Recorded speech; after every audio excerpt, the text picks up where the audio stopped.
Hello, this is Steve Shrimpton from Wifitrax. Today on this video I'm going to show you a selection of our switch machine controllers, and I've got them laid out on my bench top here. Nothing fancy about this, it's just on my bench top in my lab where I do my product development. So first of all, let's just talk a little bit about the different kinds of switch machines. So one of the popular ones is the twin coil switch machine, which you can see a Pico one there mounted on the bottom of that test box. Okay, now the twin coil switch machine requires a pulse of current to be delivered through one coil or the other.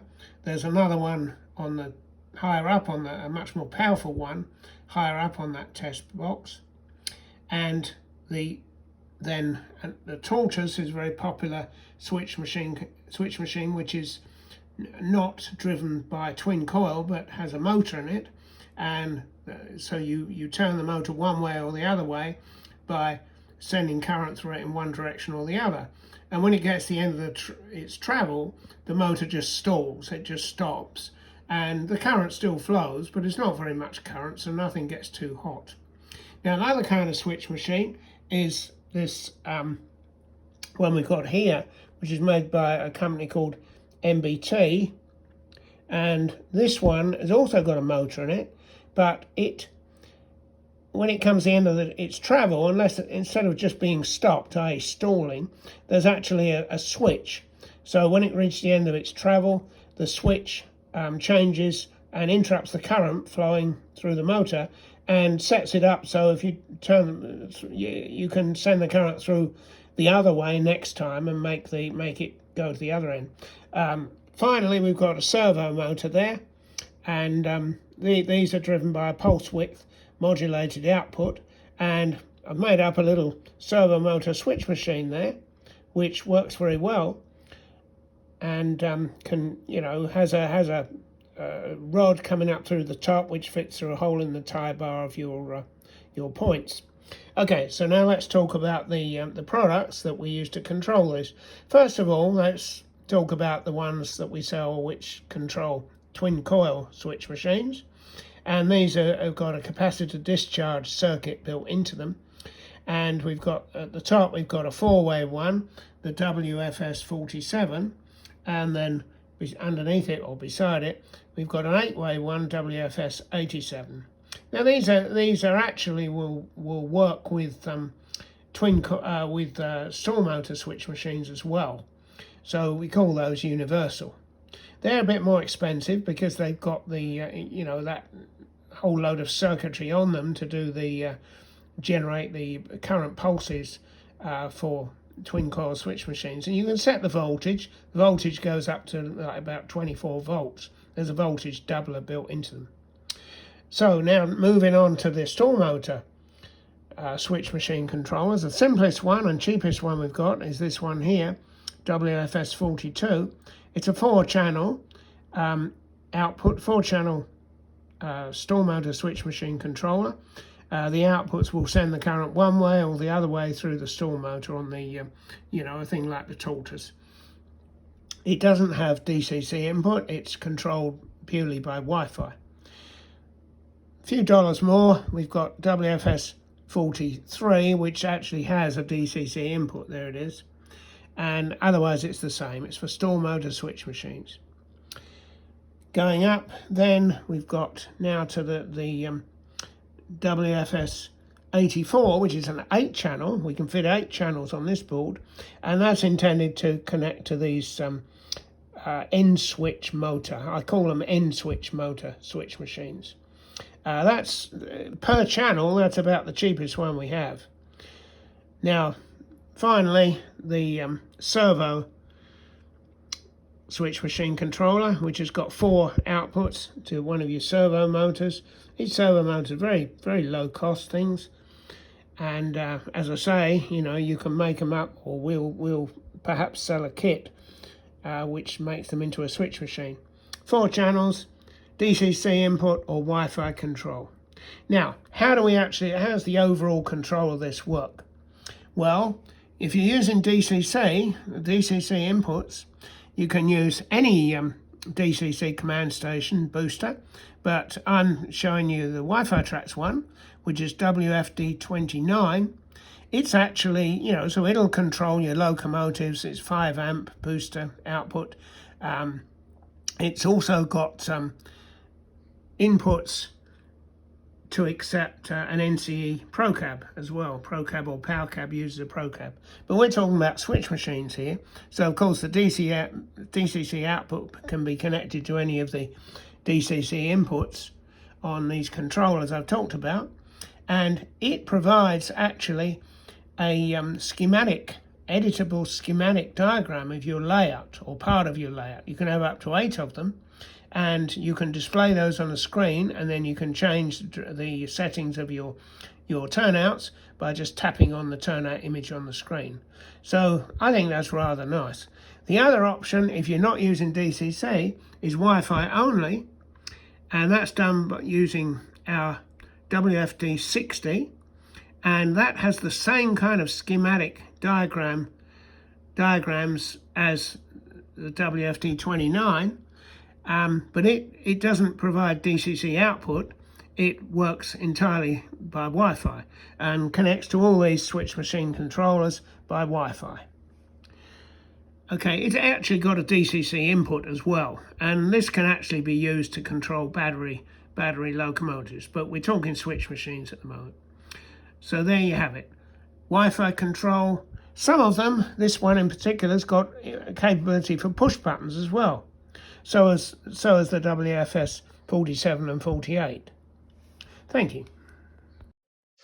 You can find out all about our switch machine controllers by going to the Wifitrax website, wifitrax.com, and choosing from the modules and accessories menu, switch machine Wi-Fi controllers, and there you'll see them all set out with the prices and so on. You can go to the product page by tapping on one of them, for instance that one there, and you can buy by just using the add to cart, which will put it into your shopping cart for you, and then of course you can go through to the checkout. I just want to say a little bit more about the product pages on our website. So if you go to something like the WFS 43, for instance, be sure to scroll down and have a look. We've got a description and specification here where you've got things like the size and the inputs and outputs, power supply and so on, connections. And if you look at these images, you can swipe these side to side so you can see lots of views of the things that you might be buying. Also, if you look down here, we've got the quick start document. You can tap on that and you'll see the quick start document, which we normally print out and include with the product. So you can see a little bit here about how you can set it up, diagrams and things of different kinds of switch machines and mounting and so on.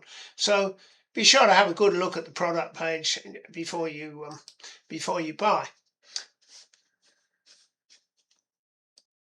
Finally, I just wanted to say a bit about these schematic panels that I've been talking about. So on the screen here you see the main menu of the WFD-29, that's the command station booster, and various things down here, but we'll look at panels.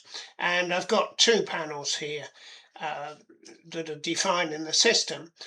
The names don't matter too much, but if we open this one, you'll see it's quite a complicated railroad, and each of these turnout symbols would be associated with channels on one of the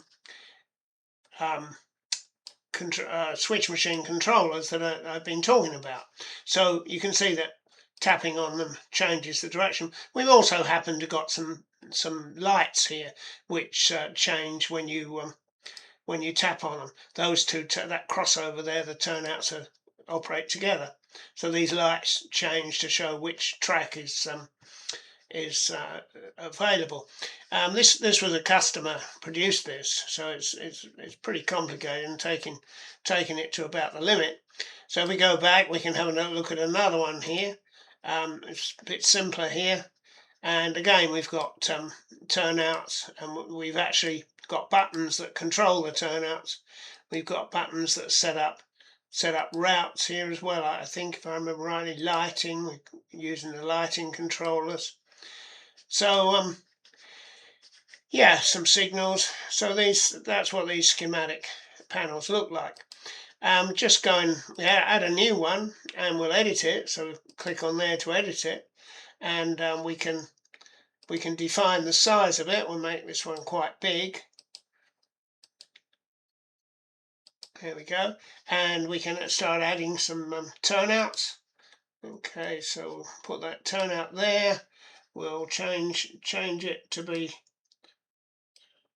at an angle, and then we'll get another turnout, and we'll do that there. Change it to be at an angle as well, and then they sort of snap together.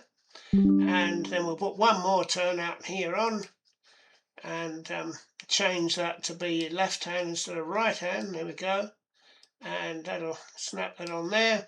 Now we can add some track, and that snaps in, and then we can sort of bring that out to the here, add some more track, add some more track. So you can see we're building up a siding arrangement here. There's the main line again. One more piece of track here. So you see the idea. We can hold down the shift key and then extend it out like that. Really, those should be spaced a bit differently, but you can see the general idea. We could add a building. There we go, rectangle. So here we've got a building of some description, just for indication. So there, and then when we're done that, we just click save, and go back, and we can open it, and we've got the switch machines.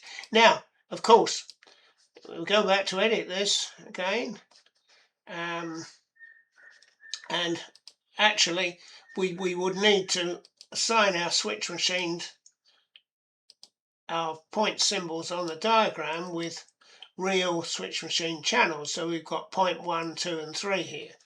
So going back to operating view, so those would then operate. They're going back because we haven't really got anything connected. Okay, so there you get the general idea. No, we don't want to do that, do we? Save that. Okay. So that completes our brief introduction to Wifitrax Switch Machine Control. I'm going to be going through the detail of these in some more videos which I'll put on YouTube. So for now, thank you very much for listening. Bye-bye.